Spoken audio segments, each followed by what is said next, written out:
কারণে এই রোভারটিকে চাঁদে পাঠানোর জন্য আমরা এই রকেটটি তৈরি করেছি।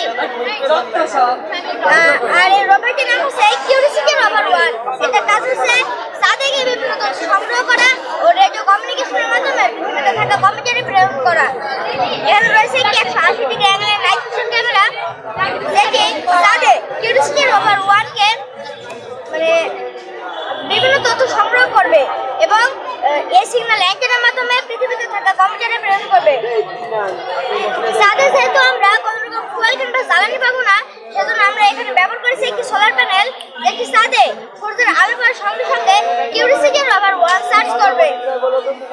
আমরা তাছাড়াও এখানে ব্যবহার করেছি একটি স্বয়ংক্রিয় সেন্সর, যেটি কিউরিওসিটি রোভার 1-কে চাঁদের মাটিতে নিরাপদ পথে চলতে সাহায্য করবে।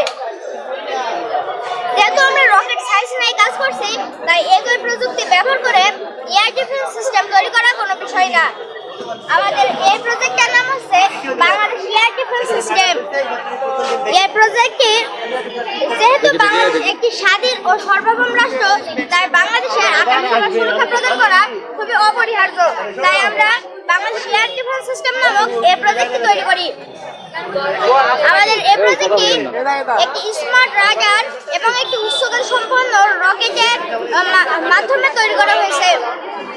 আমাদের এখানে রয়েছে একটি রাডার, যে রাডারটি আমাদের পুরো বাংলাদেশের আকাশকে স্ক্যান করবে এবং শত্রুপক্ষের কোনো উড়ন্ত বস্তুকে তার উপস্থিতি শনাক্ত করবে এবং সেটি মাইক্রো কন্ট্রোলারে প্রেরণ করবে।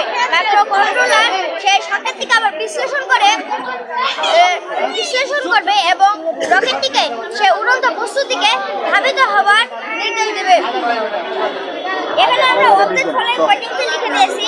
এই অবজেক্ট ফলোইং কোডিং ব্যবহার করে রকেটটি সেই উড়ন্ত বস্তুর দিকে ধাবিত হবে এবং অবশেষে ধ্বংস করে ছাড়বে। বিশেষ করে বাংলাদেশে আরো উন্নত রাষ্ট্র হিসেবে গড়ে তুলতে আমাদের এই প্রজেক্টগুলো খুবই কার্যকর।